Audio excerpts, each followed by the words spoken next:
ტყვიანი სტრატეგიები, სტრატეგიული კომუნიკაციები ხელოვნური ინტელექტის მიერ მართულ სამყაროში. ხომ გესმით ჩემი ხმა? დიახ, ის კარგად ისმის. მოდის. მოკლედ ამ 40 წუთის განმავლობაში მე გესაუბრებით. ეკო მოდის უკაცრავად. ეკო. ორჯერ ის. დიახ, ახლა დაიწყო. მნიშვნელოვან საკითხებზე, ისეთზე, როგორიც არის სტრატეგიული კომუნიკაციები, ძირითადი განზომილებები, მისი მიზანი, საინფორმაციო გარემოს გამოწვევები, რაც ყველას გვაწუხებს, მიუხედავად იმისა, სტუდენტი ვარ, სტრატეგიული კომუნიკაციების ექსპერტი თუ კომუნიკაციის ექსპერტი. რა ტიპის გამოწვევები არსებობს, რა არის დეზინფორმაცია, მისინფორმაცია, რა თქმა უნდა, ამაზე უკვე ჩაშლილ ვერსიად ვისაუბრებთ კურსის ფარგლებში. დღეს ძალიან ზედაპირულად მიმოვიხილავთ იმ ძირითად მიმართულებებს, რაც ძალიან მნიშვნელოვანია და რაც ქმნის დღევანდელ საინფორმაციო ლანდშაფტს და უქმნის საფრთხეს თითოეულ ჩვენგანს. ასევე ვისაუბრებთ, როგორ ცვლის ხელოვნური ინტელექტი საკომუნიკაციო სტრატეგიებს და რა მნიშვნელობა აქვს ხელოვნური ინტელექტს, ოღონდ რა თქმა უნდა, საკომუნიკაციო ჭრილში. რა შესაძლებლობებს, ახალ შესაძლებლობებს წარმოქმნის და ასევე რა რისკებთან არის დაკავშირებული ხელოვნური ინტელექტი და იმ ძირითადი პლატფორმების განვითარება, რომელიც უშუალოდ ზემოქმედებს საკომუნიკაციო პროცესზე და რა თქმა უნდა ძალიან დეტალურად მოგაწვდით ინფორმაციას, რა ცოდნას მიიღებთ იმ შემთხვევაში, თუ გაივლით კურსს ბრიტანულ უნივერსიტეტში, როგორც ასე ვთქვათ, სტრატეგიულ, ასევე ოპერატიულ ტაქტიკურ დონეზე. დავიწყოთ კომუნიკაციით და ზოგადად სანამ ამ ნაწილზე გადავალ ძალიან მოკლედ გეტყვით ჩემს შესახებ, მე ვარ სტრატეგიული კომუნიკაციების ექსპერტი და ტრენერი და საქართველოში როდესაც პირველი სტრატეგიული კომუნიკაციების დეპარტამენტი შეიქმნა თავდაცვის სამინისტროში, ეს 2015 წლიდან. ეს მე მაშინ ვიყავი ნატოში ინტეგრაციის სამმართველოს უფროსი და სწორედ მაშინ დავიწყეთ ბრიტანელებთან ერთად აი ამ ახალი მიმართულების, საკომუნიკაციო მიმართულების შემოტანა საქართველოს რეალობაში. და ახსნა თუ რატომ არის მნიშვნელოვანი სტრატეგიული კომუნიკაციები, რა განსხვავებაა სტრატეგიულ კომუნიკაციებსა და PR-ს შორის და რატო იყო საჭირო პირველი სტრატეგიული კომუნიკაციების დეპარტამენტის ჩამოყალიბება და ეს მოხდა სწორედ თავდაცვის სამინისტროში. და შემდგომ უკვე ეს დაიწყო ძალიან გრძელი პროცესი და ძალიან მნიშვნელოვანი პროცესი, რომელიც გულისხმობდა სტრატეგიული კომუნიკაციების შესახებ პირველი სტრატეგიის შემუშავებას, რომელიც თავდაცვის სამინისტროში განხორციელდა და შემდგომ უკვე ეროვნულ დონეზე გაიშალა. ეს განვითარდა ეტაპობრივად, მერე უკვე გაცდა სახელმწიფო სტრუქტურების ასე ვთქვათ, ქოლგას და მერე უკვე აუცილებელი გახდა კომუნიკაციების სტრატეგია და კომუნიკაციების და სტრატეგიული კომუნიკაციების შესწავლა ყველა ინსტიტუტისთვის და ორგანიზაციისთვის. და დროთა განმავლობაში აი ამ საინფორმაციო გარემოს გადატვირთვის შედეგად მერე უკვე მივედით იქამდე, რომ ეს ბევრად უფრო მეტია, ვიდრე ორგანიზაციის ან სახელმწიფო სტრუქტურაში არსებული პრიორიტეტი და ეს ინდივიდუალურად ყველას გვახება, ყველა სტუდენტს, ყველა ინდივიდს, ყველას, ვინც საინფორმაციო გარემოში ვოპერირებთ და ჩვენ ყველა ვართ ეს სოციალური, ასე ვთქვათ, არსებები, რომლებსაც არ შეგვიძლია აი ამ საინფორმაციო განზომილების გარეშე ყოველდღიური ცხოვრება და ჩვენ ვართ როგორც კონტრიბუტორები აი ამ საინფორმაციო გარემოს, ასევე ძალიან ბევრი გამოწვევის თუ საფრთხის მსხვერპლიც მათ შორის. დავიწყოთ ძალიან მოკლედ შევეხები ან ძირითად პარადიგმებს, რაც მნიშვნელოვანია სტრატკომისთვის და შემდგომ უკვე გადავალ ხელოვნური ინტელექტის როლზე. დავიწყოთ იქიდან, რა არის კომუნიკაცია და რატომ არის მნიშვნელოვანი და აქ მე მოვიშველიებ პოლ ვოცლავიკის ცნობილ გამონათქვამს, რომ არავის შეუძლია კომუნიკაციის გარეშე. რაც საფუძვლად დაედო ზოგადად ნატოს სტრატეგიული კომუნიკაციების დახელოვნების ცენტრს და მე მოხარული ვარ, რომ მე ვიყავი ერთ-ერთი პირველი თავდაცვის სამინისტროდან, რომელიც მონაწილეობდა იმ შერჩევის პროცესში, როდესაც ჩვენ წარვადგინეთ ჩვენი კანდიდატი პირველი გამოცდილების მისაღებად ნატოს სტრატეგიული კომუნიკაციების დახელოვნების ცენტრში. მოკლედ, არავის შეუძლია კომუნიკაციის გარეშე, ჩვენ ყველა ვმონაწილეობთ ამ პროცესში. კომუნიკაციის საშუალებები არის მრავალფეროვანი, ეს შეიძლება იყოს პირდაპირი, ეს შეიძლება იყოს ციფრული, ეს შეიძლება იყოს მედია საშუალებების გამოყენებით და ჩვენ თითოეული ჩვენგანი მონაწილეობთ, ასე ვთქვათ, ამ პროცესში და ამის განუყოფელი, ასე ვთქვათ, ნაწილი ვართ, რა თქმა უნდა, სხვადასხვა ფორმით და სხვადასხვა მასშტაბით. აქ მინდა თქვენი ყურადღება გავამახვილო ზოგადად კომუნიკაციის დონეებზე. როცა ვამბობ, რომ ყველა გარკვეულწილად მონაწილეობთ აი ამ საინფორმაციო სივრცის ნაწილი ვართ, ასე ვთქვათ, და კომუნიკაციას ვახორციელებთ, ჩვენ ვახორციელებთ სხვადასხვა დონეზე. ეს დონეები იყოფა სტრატეგიულ, ტაქტიკურ და ოპერატიულ დონეებად. სტრატეგიულ დონეზე ბუნებრივია, რომ აქ არის საუბარი ინსტიტუტებზე, ორგანიზაციებზე, ბიზნესზე, რომელიც გრძელვადიან ხედვებს იმუშავებს საკომუნიკაციო სტრატეგიებთან მიმართებაში და განსაზღვრავს, რა არის იმ ორგანიზაციისთვის, იმ კომპანიისთვის, იმ ინსტიტუტისთვის, აკადემიური დაწესებულებისთვის პრიორიტეტული საკომუნიკაციო მიზანი რა არის გრძელვადიან პერსპექტივაში. ანუ რატომ და როდის უნდა განხორციელდეს ის სტრატეგიული მიზნები, რაც უნდა განხორციელდეს.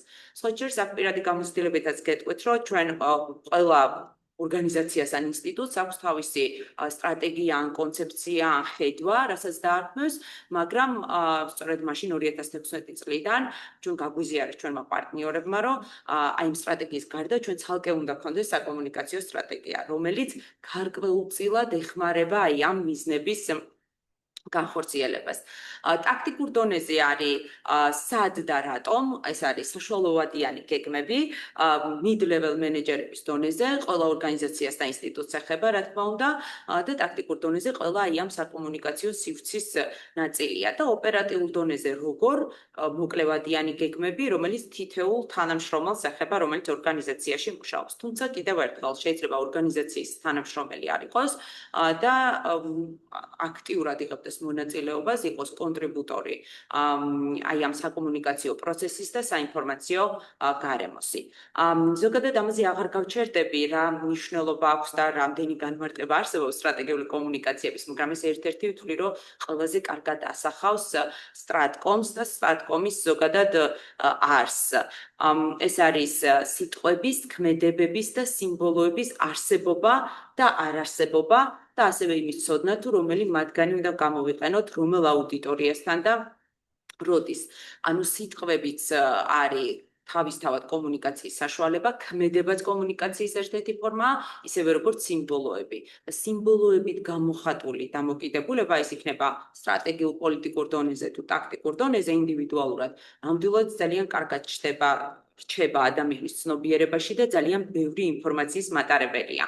აქ ერთ-ერთ მაგალითად მოყვანილი ყავს აი რუსეთის მიერ ამ სიმბოლოს Z სიმბოლოს გამოყენება უკრაინის ომში და ზოგადად აი ამ ერთი სიმბოლოთი რა ნარატივის, რა სტრატეგიული ნარატივის მატარებელია ეს ერთი სიმბოლო, რომელიც ბევრად უფრო მეც გვეუბნება იმ კონკრეტული სიტუაციის შესახებ, ვიდრე შეიძლება ეს სიტყვებით გადმოიცეს ან რამდენიმე წინადადებით გადმოიცეს. ისევე როგორც ძალიან ხშირად სტრატეგიული კომუნიკაციების ერთ-ერთ სიმბოლურ მაგალითად ქართველები ასახელებთ ხოლმე ქართლის დედას, რომელიც არის სიმბოლო და რომელიც შინაარსობრივად ძალიან ბევრი სტრატეგიული გზავნილის მატარებელია საქართველოს შესახებ. და რა თქმა უნდა, აქ ძალიან მნიშვნელოვანია, რომ სტრატკომზე როცა ვსაუბრობთ და მე თქვენ განსხვავებებსაც განვხებთ სტრატკომსა და PR შორის, არა მხოლოდ სიტყვების, ქმედებების და სიმბოლოების არსებობა და არარსებობა და კომუნიკაციის არ ქონაც ხომ კომუნიკაციის ერთ-ერთი ფორმაა, ასევე იმის ცოდნა თუ როდის უნდა გამოვიყენოთ, რატო უნდა გამოვიყენოთ, რა კონტექსტში უნდა გამოვიყენოთ, რომელ სამიზნე აუდიტორიასთან უნდა გამოვიყენოთ, რაც ძალიან მნიშვნელოვანია და გარკვეულწილად განსაზღვრავს ჩვენი საკომუნიკაციო კამპანიის წარმატებას თუ წარუმატებლობას. სტრატეგიული კომუნიკაციების განზომილებებზე როცა ვსაუბრობთ, აქვს რამდენიმე განზომილება, ეს არის უახლესი მიდგომა სტრატკომის განზომილებების შესახებ, აქ არის ბევრი მიმართულება, ეს არის ფიზიკური განზომილება, სადაც ჩვენ შეიძლება ეს ყველაფერი მივიღოთ, დავამუშავოთ და შემდგომ უკვე გარკვეულწილად გავავრცელოთ, ეს არის საინფორმაციო გარემო, სადაც ხდება აი ამ ფიზიკური განზომილებიდან მიღებული ინფორმაციის დამუშავება, არსებობს სოციალური გარემო, სადაც ადამიანები კომუნიცირებენ და შესაბამისად ხდება ამ ინფორმაციის გაცვლა, გარკვეული ნარატივების შემუშავებაც, გავრცელებაც, ზემოქმედებაც და ასე შემდეგ და კოგნიტური განზომილება, რომელიც ყველაზე ასე ვთქვათ, ყველაზე ისეთი მნიშვნელოვანი განზომილებაა, რომელიც ძალიან დიდი ხნის განმავლობაში რჩება ჩვენს ცნობიერებაში და მასზე ზეგავლენის მოხდენა, ისევე როგორც იქიდან გარკვეული გზავნილების თუ ნარატივის წაშლა, ბევრად უფრო რთულია, ვიდრე სხვა განზომილებების ფარგლებში.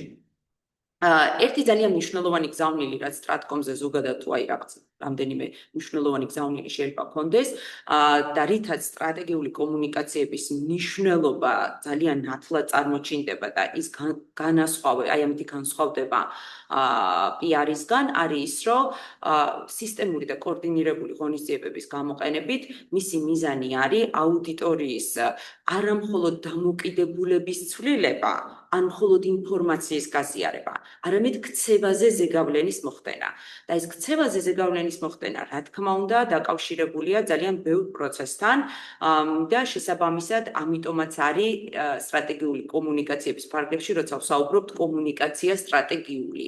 ისე უნდა იყოს დაგეგმილი, რომ თქვენი საკომუნიკაციო კამპანია, რასაც დაგეგმავთ მომავალში ან მონაწილეობას მიიღებთ, ორიენტირებული უნდა იყოს სწორედ ქცევის შეცვლაზე. ანუ სამიზნე აუდიტორიამ სხვანაირად უნდა გააკეთოს, სხვანაირად უნდა მოიქცეს, ვიდრე იქამდე იქცეოდა და ეს თქვენი საკომუნიკაციო კამპანიის უმთავრესი მიზანი უნდა იყოს და რა თქმა უნდა კურსის ფარგლებში მე ძალიან დეტალური ინფორმაციას და frameworks, ასე ვთქვათ, მოგაწოდებთ საკომუნიკაციო კამპანიების მოდელის შესახებ, რომელიც შესაძლებელია გამოყენებული იქნას როგორც ბიზნესის, კომპანიის, ინსტიტუტის დონეზე და ინდივიდუალურ დონეზეც მივიღოთ ამ ყველაფერში მონაწილეობა.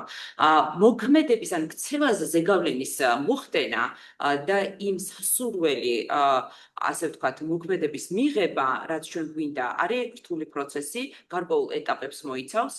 პირველ რიგში ეს იწყება, რა თქმა უნდა, ინფორმაციის გავრცელებით, რასაც ჩვენ ვეძახით მონაწილეობას, ანუ მონაწილეობას, აი ინფორმაციის მიღება დამუშავების პროცესში.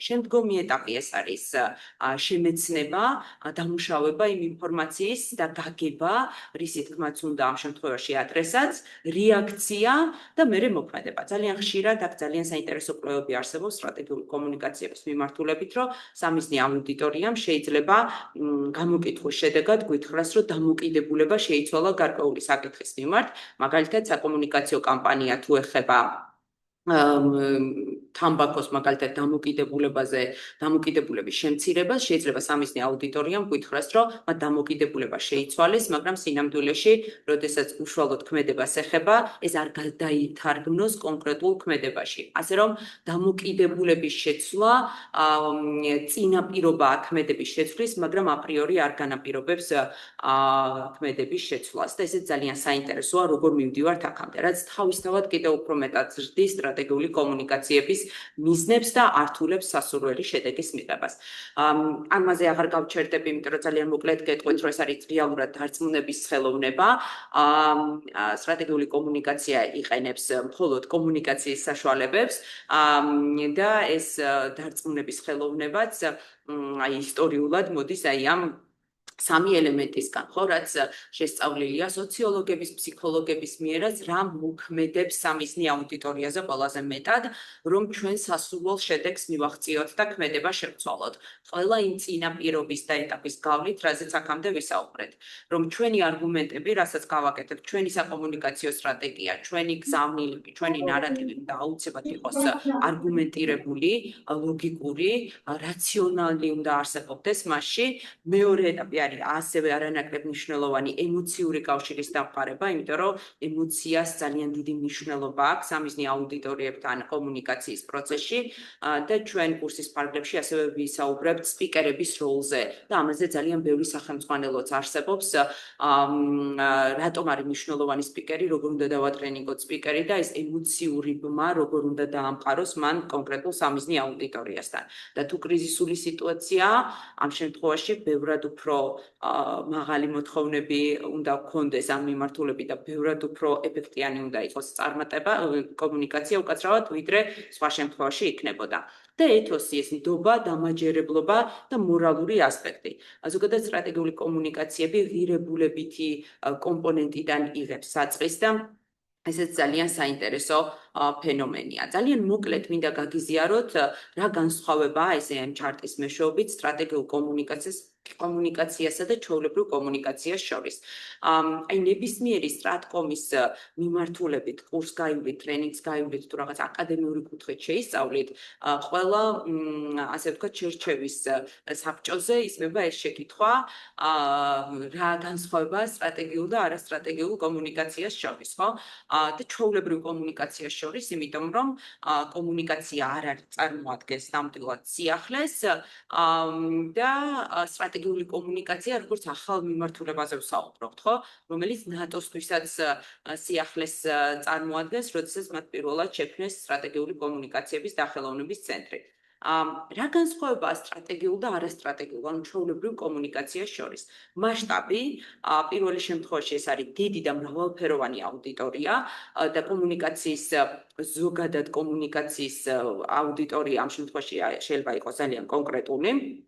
ასევე მიზანი არის პოლიტიკური მიზნების მიღწევის მხარდაჭერა, თუ ჩვენ ვსაუბრობთ ორგანიზაციაზე, თუ ჩვენ ვსაუბრობთ ბიზნესზე, კომპანიაზე, ან მისი სტრატეგიული მიზნების მიღწევის მხარდაჭერა.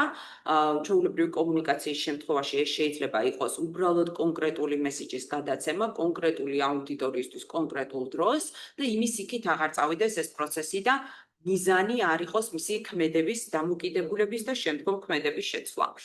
შეფასების კრიტერიუმებით შესაბამისად ძალიან მნიშვნელოვანია სტრატეგიული კომუნიკაციების დროს განსაკუთრებული მნიშვნელობა ენიჭება შედეგების შეფასებას, რაც შეიძლება ჩვეულებრივი კომუნიკაციის დროს არ მოხდეს. ამასთან დაკავშირებით არსებობს სპეციალური გაიდლაინები, სახელმძღვანელო პრინციპები, ფრეიმვორკი, როგორ უნდა შეფასდეს ჩვენი საკომუნიკაციო კამპანია და ამის შესახებაც რა ბუნებრივია კურსის ფარგლებში ფართოდ გვექნება მსჯელობა.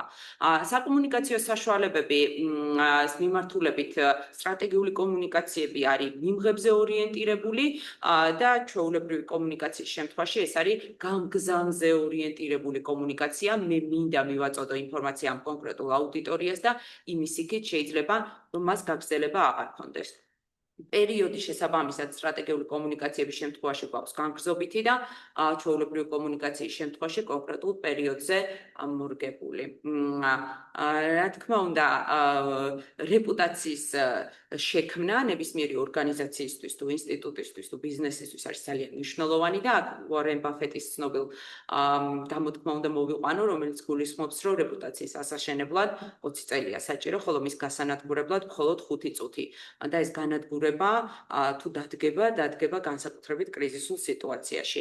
და მე როგორც კრიზისების კომუნიკაციის მიმართულებით ტრენერი და ერთ-ერთი სახელმძღვანელოს ავტორი, ვფიქრობ, რომ კრიზისულ სიტუაციაში ყველაზე კარგად გამომჟღავნდება, როგორ არის მომზადებული საზოგადოება, როგორ არის მომზადებული ინსტიტუტი, საკომუნიკაციო თვალსაზრისით, იმიტომ რომ კრიზისულ სიტუაციაში კომუნიკაციას გადამწყვეტი მნიშვნელობა ენიჭება, იმაზე დიდი მნიშვნელობა ვიდრე ორგანიზაციის კონკრეტული გეგმებია, არამედ აი ამ გეგმების გახმოვანება სამიზნე აუდიტორიებამდე მიტანა, მიწოდება დროულად, როგორ მიტანა და როგორ მიწოდება, აი ამ ყველაფერს ძალიან დიდი მნიშვნელობა აქვს და პირდაპირ არის დაკავშირებული ზოგადად როგორც სახელმწიფოს ინტერესთან, ასევე კონკრეტულად შეგვიძლია ვთქვათ ინსტიტუტის სტრატეგიულ მიზნებთან და ასე შემდეგ. ძალიან მოკლედ შევეხები ასევე რა განსხვავებაა სტრატეგიულ კომუნიკაციასა და საზოგადოებასთან ურთიერთობას შორის. სტრატეგიული კომუნიკაციის შემთხვევაში, როგორც ვთქვით, ეს არის კომპლექსური, არსებულ და პოტენციურ სამიზნე აუდიტორიებს ეხება და არა მხოლოდ კონკრეტულ აუდიტორიას, რომელსაც ჩვენ შეიძლება ვხედავდეთ. ეს არის აუდიტორიის ცნობიერებაზე, აღქმაზე და მოლოდინებზე ზეგავლენის მოხდენა, რაც შემდგომ უკვე ქცევას ცვლის. გადაწყვეტილების მიღებ დონეზე განიხილება ნებისმიერ ინსტიტუტის ფარგლებში და კომუნიკაცია არის სტრატეგიის მნიშვნელოვანესი კომპონენტი. ჩვენი პარტნიორები, დასავლელი პარტნიორები გვეუბნებიან, რომ სტრატეგიული კომუნიკაციების ექსპერტი უნდა გადაწყვეტილების მიღების პროცესში იყოს ჩართული. ანუ როცა შეხვედრა იქნება მაღალ დონეზე, ნებისმიერ ინსტიტუტის დონეზე შეიძლება ეს წარმოვიდგინოთ, სტრატკომის ექსპერტი უნდა იჯდეს დირექტორთან, CEO-სთან, ეს იქნება მინისტრის მოადგილე თუ ნებისმიერი top level management-ის დონეზე სტრატკომის ექსპერტი უნდა იყოს ამის ჩართული, იმიტომ რომ სტრატეგიული კომუნიკაცია არის სტრატეგიის შემადგენელი ნაწილი და არა მისი დამხმარე კომპონენტი. და სწორედ ეს არის ძირითადი განსხვავება სტრატკომსა და PR-ს შორის. არის შემთხვევაში ორგანიზაციის რეპუტაციის შენარჩუნება, რაც ძალიან მნიშვნელოვანია, დადებითი იმიჯის განვითარება, არსებულ სამიზნე აუდიტორიებზე კონცენტრირება და ამ შემთხვევაში მოკლედ რომ ვთქვათ, PR-ი არის სტრატეგიის დამხმარე ელემენტი და სტრატეგიული კომუნიკაციები არის სტრატეგიის შემადგენელი უმნიშვნელოვანესი კომპონენტი. დეტალებში არ ჩავალ, თუმცა კურსის ფარგლებში განვიხილავთ საინფორმაციო გარემოში არსებულ გამოწვევებს, დეзинფორმაციას, პროპაგანდას, ყალბამბებს, როგორ ცვლის ხელოვნური ინტელექტი ამ ყველაფერს, როგორ ზემოქმედებს, ხელს უწყობს თუ ხელს უშლის აი ამ გამოწვევებს დღევანდელ საინფორმაციო ლანდშაფტში, ამას რა თქმა უნდა განვიხილავთ და აქ მინდა ძალიან მოკლედ წარმოგიდგინოთ ერთი არაჩვეულებრივი კვლევა, რომელიც ჩატარდა რამდენიმე წლის წინ და მოიცვა დაახლოებით 10-11 წელი, რომლის ფარგლებშიც მინდა გითხრათ, რომ 3 მილიონმა ადამიანმა მიიღო მონაწილეობა, 4.5 მილიონჯერ გაზიარებული ნიუსების შესწავლა მოხდა და დაახლოებით ეს ამ ნიუსების რაოდენობა იყო 126,000, რომლის შედეგადაც ძალიან საინტერესო დასკვნები იქნა გამოტანილი. რატომ ვრცელდება დეзинფორმაცია და მისინფორმაცია უფრო სწრაფად, ვიდრე ნამდვილი ამბები. და ეს ნამდვილად დადასტურდა, რომ უფრო სწრაფად ვრცელდება, მაშინ როცა რეალური ამბავი 1000 ადამიანს აღწევს, ყალბი ამბავი 1000-დან 100,000 ადამიანს მოიცავს და მთავარი შეკითხვა და მთავარი კვლევის შედეგი იყო რატომ ხდება და ადამიანის გონება რატო არის მიდრეკილი, რომ დეзинფორმაცია და მისინფორმაცია უფრო ასე ვთქვათ დაიჯეროს, მიიღოს და გაავრცელოს, ვიდრე ნამდვილი ამბები. აღმოჩნდა, რომ ყალბი პოლიტიკური ამბები უფრო სწრაფად და ვირუსულად ვრცელდება, ვიდრე ნებისმიერი სხვა სახის დეзинფორმაცია, რომელიც შეიძლება დაკავშირებული იყოს სხვადასხვა სფეროსთან და არა პოლიტიკასთან. მეორე ფაინდინგი, ასე ვთქვათ, იყო, რომ ყალბი ამბები უფრო ნოვატორულია, ვიდრე ნამდვილი ამბები და ადამიანები ბუნებრივად უფრო მიდრეკილნი არიან სიახლისადმი და ეს ნოვატორულობის კომპონენტი, რომელიც შეიძლება თავიდან რაღაც ალოგიკურადაც კი ჟღერდეს და ჩანდეს, უფრო მეტად დაიჯერონ და გახდნენ მსხვერპლი ამ დეзинფორმაციის და მისინფორმაციის, ვიდრე ნამდვილი ამბების. ამაზე რა თქმა უნდა კურსის ფარგლებში დეტალურად გვექნება საუბარი, როგორ უნდა დავიცვათ თავი, არსებობს თუ არა რაიმე საშუალებები და გაიდლაინები, რომლითაც და საერთაშორისო საუკეთესო პრაქტიკა, რომლითაც იდენტიფიცირებას მოვახდენთ ჩვენ როგორც დეзинფორმაციის, ასევე მისინფორმაციის, ასევე მალინფორმაციის და ამაზე განსხვავებებზე კითხვა-პასუხის რეჟიმში თუ და გაინტერესებთ ვისაუბროთ თუ არა და კურსის ფარგლებში აუცილებლად შევეხებით. ეს არის ძალიან მოკლედ რამდენიმე მოდელი, რომელიც სწორედ აი ამას ეხება, როგორ უნდა აღმოვაჩინოთ დეзинფორმაცია, რა ზედაპირულ დონეზე რა გაიდლაინები არსებობს, რომელიც თითოეულ ჩვენგანს ძალიან გვჭირდება ინდივიდუალურ დონეზე, სულ რო არ ვიყოთ რომელიმე ორგანიზაციის, კომპანიის ან ინსტიტუტის, ასე ვთქვათ, წევრი. ჩვენ რადგან დრო ბევრი არ გვაქვს, ასევე აუცილებლად უნდა შევეხოთ, რომ ხელოვნური ინტელექტი ძალიან ცვლის ამ ყველაფერს და აქამდე რაზეც ვისაუბრე სტრატეგიული კომუნიკაციების ფარგლებში ცხადია, რომ ხელოვნური ინტელექტის ეპოქაში ხდება ეს ყველაფერი და თითოეულ საკითხთან მიმართებაში რელევანტურია. AI უბრალოდ იმაზე სწრაფად და დინამიურად ცვლის სტრატეგიულ კომუნიკაციებს, ვიდრე მოსალოდნელი იყო. ამის შესახებ ძალიან ბევრი კვლევა არსებობს და ძალიან კარგი კონფერენციები ტარდება. AI-ს ზეგავლენის შესწავლა დღეს არის არა მხოლოდ სასურველი, არამედ კრიტიკულად მნიშვნელოვანი, ისეთ ეპოქაში ვცხოვრობთ. და ეს უკვე აი ამ სასურველ ჩარჩოებს ბევრად ცდება, ხო? როგორც უკრაინაში სტრატკომის ექსპერტი აღნიშნავს, ხელოვნური ინტელექტი კომუნიკატორებს საშუალებას აძლევს, რომ მეტი დრო დაუთმონ სტრატეგიულ ამოცანებს და ავტომატურ რეჟიმში რუტინული სამუშაოები დროის დაზოგვით, ასე ვთქვათ, განახორციელონ. გენერირებული ალგორითმები ხელს უწყობენ საინფორმაციო გარემოს ანალიზს, საფრთხების იდენტიფიცირებას და დეзинფორმაციის წინააღმდეგ ბრძოლას. თუმცა აქ უნდა ითქვას, რომ ხელოვნური ინტელექტი ერთი მხრივ და სხვადასხვა პლატფორმის განვითარება მის ფარგლებში ერთი მხრივ ხელს უწყობს სტრატეგიული კომუნიკაციების უფრო ეფექტიანად წარმოებას და ზოგადად საკომუნიკაციო კამპანიების და მეორე მხრივ წარმოშობს ძალიან ბევრ გამოწვევას ამ მიმართულებით და რასაც მოვასწრე ბუნებრივია გაგიზიარებ.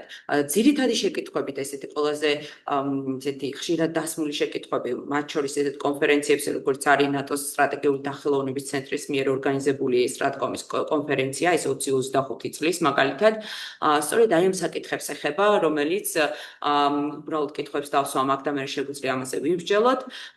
ეფექტური კომუნიკაცია არის ინფორმაციის გავრცელების ინსტრუმენტი თუ გავლენის ინსტრუმენტი, ასევე დაჩრდილავს თუ არა ტექნოლოგიური, აი techno power და state power. დღეს იმ ეპოქაში, რა ეპოქაში ცხოვრობთ, ეს ტექნოლოგიური ძალის, ძალაუფლების ეპოქა გაასწრებს თუ არა სახელმწიფო ძალაუფლების, ასე ვთქვათ, ელემენტებს ტრადიციული გაგებით. ასევე ერთ-ერთი საინტერესო შეკითხვა არის, გარდაიქმნება თუ არა ხელოვნური ინტელექტი ინფრასტრუქტურად, კრიტიკულ ინფრასტრუქტურად და იმ კრიტიკული ინფრასტრუქტურის კუთხით მე პრაქტიკული გამოცდილებაც მაქვს მუშაობის, რამხელა მნიშვნელობა კრიტიკულ ინფრასტრუქტურას სახელმწიფოს უსაფრთხოებისთვის, ეროვნული ინტერესებისთვის და რა განსხვავება, როცა აი ამ ტექნოლოგიას ჩვენ უკვე კრიტიკულ ინფრასტრუქტურას დავარქმევთ და შესაბამისად მისი მნიშვნელობა კიდევ უფრო გაიზრდება. ამაზე ცალსახად ექსპერტების პასუხი არის, რომ დიახ, გარდაიქმნება აუცილებლად. ასევე ერთ-ერთი ყველაზე ხშირად დასმული შეკითხვა არის, როგორ აისახება ხელოვნური ინტელექტის განვითარება დასაქმების ბაზარზე. რა ცვლილებებია მოსალოდნელი კომპანიების, ინსტიტუტების ორგანიზაციულ სტრუქტურებში, ხო და ჩვენ ამ ყველაფერს უკვე კომუნიკატორების კუთხით, ანუ საკომუნიკაციო სფეროს მიმართულებით შევხედავთ. რა იცვლება ხელოვნური ინტელექტის ეპოქაში უშუალოდ საკომუნიკაციო სფეროში, ძალიან ბევრი რამ იცვლება, ეს არის საინფორმაციო ეკოსისტემის ბუნება, საკომუნიკაციო მიზნები, დეზინფორმაციის და მისინფორმაციის კამპანიები, გადაწყვეტილების მიღების პროცესი, ძალაუფლების ტრადიციული აღქმა და ვის აქვს დღეს ძალაუფლება, ეს ძალიან საინტერესოა. ხელოვნური ინტელექტის ეპოქაში და კიდევ როგორ ტრანსფორმირდება მომავალში, ეთიკური ბარიერები, ეს არის ერთ-ერთი ყველაზე დიდი გამოწვევა, რომელსაც ვაწყდებით ხელოვნური ინტელექტის სხვადასხვა პლატფორმის განვითარების პირობებში, პოლიტიკური კომუნიკაციების ბუნება ძალიან საინტერესოა, როგორ იყენებენ პოლიტიკოსები, უმაღლესი გადაწყვეტილების მიღები პირები აი ამ საკომუნიკაციო პლატფორმებს და AI-ის პლატფორმას. ძალიან ბევრი იყენებს, მაგრამ აქ არ შემეძლო არ მომეტანა დღეს და ტრამპის მიერ AI-ის გამოყენება, რაც არის პოლიტიკური კომუნიკაციების ერთ-ერთი ყველაზე ფართოდ გამოყენებული, ასე ვთქვათ, ამერიკის პრეზიდენტის მიერ ყველაზე ფართოდ გამოყენებული მეთოდი. რატომ იყენებს, როგორ იყენებს, საინტერესოა სხვა ლიდერები იყენებენ თუ არა, ვისკენ არის მიმართული, რაზე გავლენა აქვს ამის აუდიტორიებზე და როგორ აღიქვამს ამას საზოგადოება, ხო? ამ ყველაფერზე ჩვენ შესაძლებლობა გვექნება რომ ვიმსჯელოთ. რა შეიცვალა ხელოვნური ინტელექტის ეპოქაში სტრატეგიული კომუნიკაციების მიმართულებით? მე დავყავი ორ მიმართულებად და ძალიან მოკლედ მინდა გითხრათ, რომ ბევრი რამ შეიცვალა, დადებითი კუთხით შეიცვალა ის, რომ რუტინული დავალებების ავტომატურ რეჟიმში შესრულება ხდება.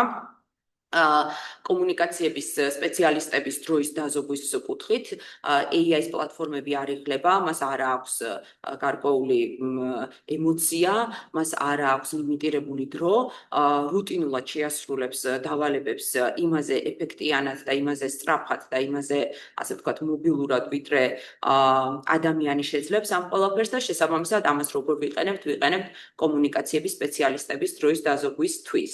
დიდი მოცულობის მონაცემების სწრაფად დამუშავება შეუძლია თუ არა და არის თუ არა ეს მისი ერთ-ერთი ესეთი დიდი უპირატესობა, რა თქმა უნდა, არის შედარებითი უპირატესობა ცალსახად არის, შეუძლია თუ არა აუდიტორიაზე მორგებული კონტენტის შექმნა და გავრცელების საშუალებების გამარტივება, სწრაფად და ბევრი პლატფორმის მეშვეობით გავრცელება, რა თქმა უნდა, აუდიტორიის ანალიზი და პერსონალიზაცია კონკრეტულ აუდიტორიაზე მორგებული სენტიმენტების გათვალისწინებით კონკრეტულად ნარატივების თუ გზავნილების შემუშავება, ესეც მისი დადებითი ასპექტია.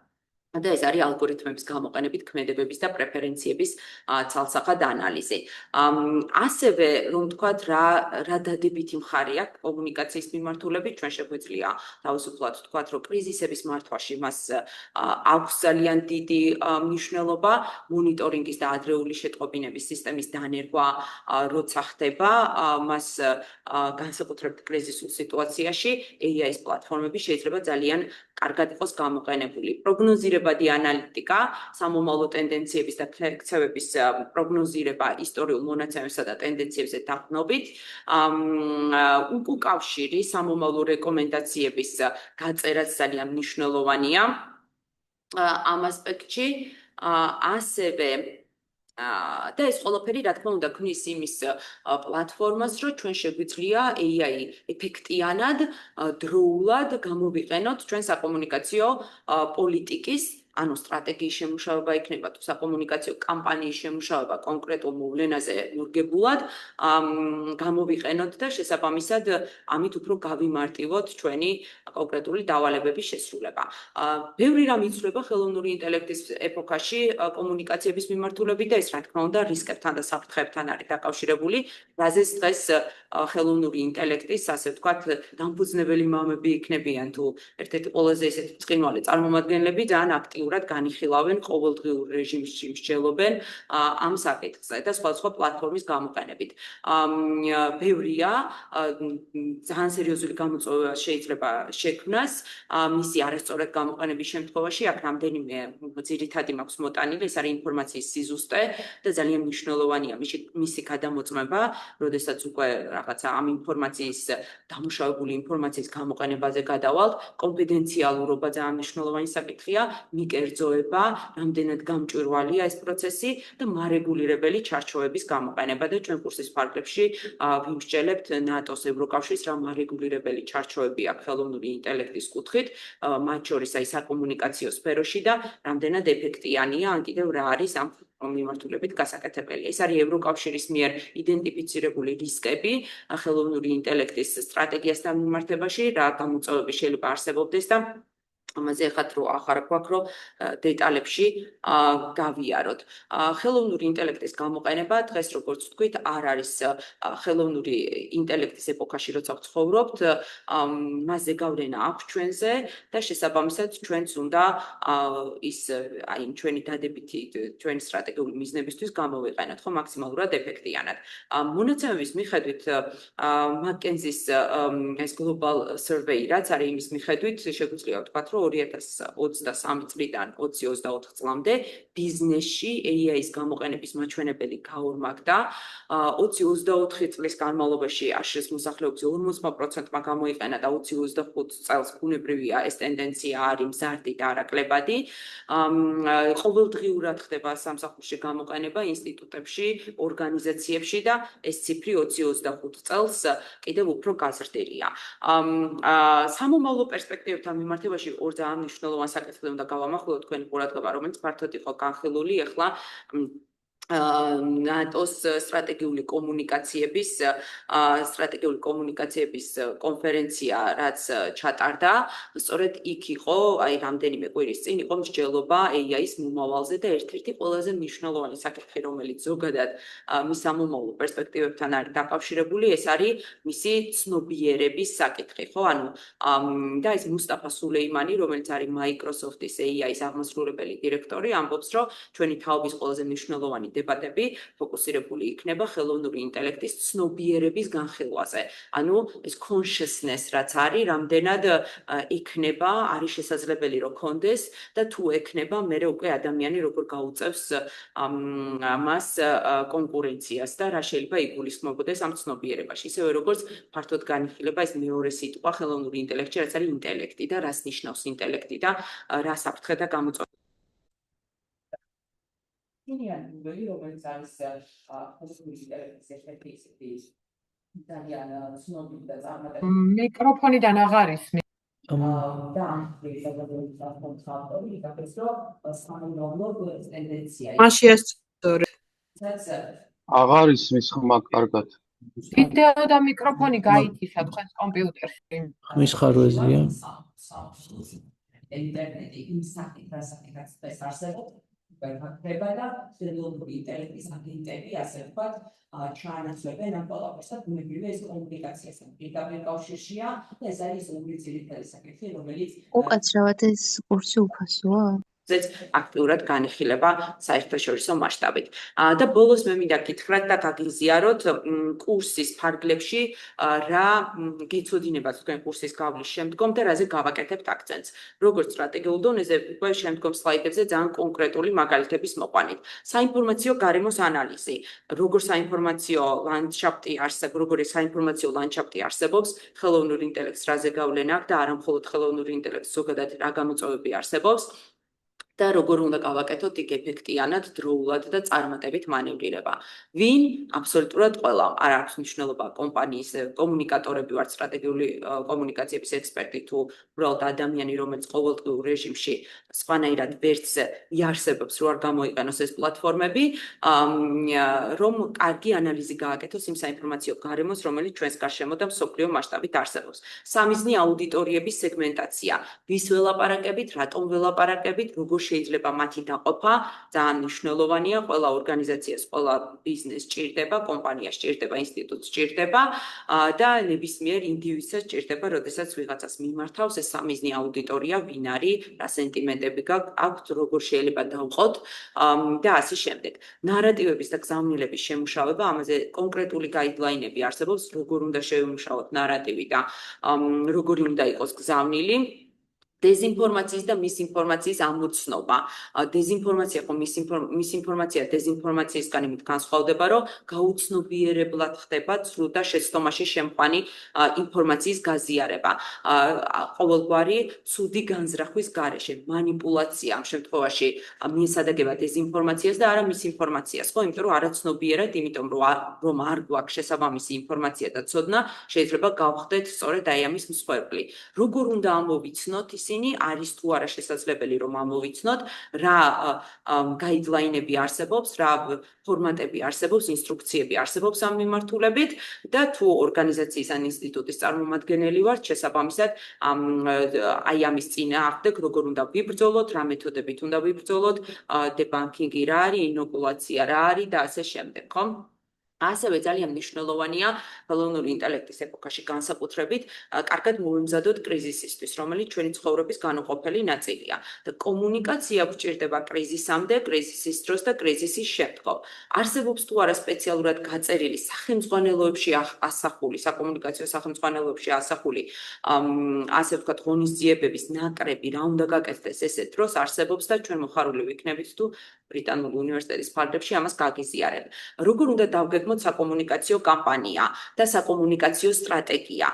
მე მახსოვს თავდაცვის სამინისტროში, მაშინ როდესაც პირველად ბრიტანელები გვეხმარებოდნენ, გითხრეს, რომ თქვენ გჭირდებათ საკომუნიკაციო სტრატეგია ზოგადად აი ამ ინსტიტუტის შესახებ, მაგრამ თქვენ ამავე დროს გჭირდებათ საკომუნიკაციო კამპანიის დაგეგმა და განხორციელება კონკრეტულ ღონისძიებაზე, რომელიც იქნება მიმული. მაგალითად, ნატო საქართველოს ერთობლივ წვრთნაზე, ხო? ნებისმიერი კამპანია, რომელიც შეიძლება გაკეთდეს, მათ შორის ბიზნესის ფარგლებში, მას თავისი საკომუნიკაციო ნებისმიერი პროდუქტის გაყიდვა თუ რაიმე პოლიტიკის განხორციელება, რომელიც სიახლე იქნება, სწორედ აი ამასაც ჭირდება თავის საკომუნიკაციო კამპანია.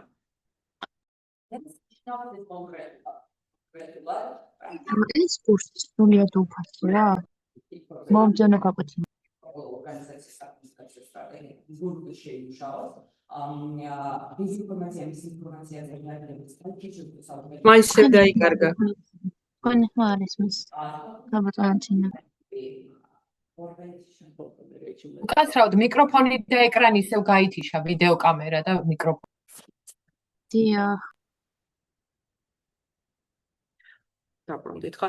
კი ბატონო, საკომუნიკაციო კამპანიები, როგორც არის ოაზისი და ოაკომის მოდელები, რომელიც ძალიან დეტალურად გვასწავლის და გვაძლევს, ასე ვთქვათ, იმ ჩარჩოს, როგორ უნდა შევიმუშაოთ საინფორმაციო საკომუნიკაციო კამპანიები, როგორ დავყოთ და გავაანალიზოთ სამიზნე აუდიტორიები, ანალიზის დონეები არსებობს და ასე ვთქვათ, დაყოფის და სეგმენტაციის დონეები, რეკომენდაციები წარმატებული ნარატივის შესამუშავებლად, ნარატივი ხშირად გაგვიგია, მაგრამ აი ეს წარმატებული ნარატივი როგორ უნდა შევიმუშაოთ, ძალიან პრაქტიკულ რჩევებს და რეკომენდაციებს მოგცემთ კურსის განმავლობაში.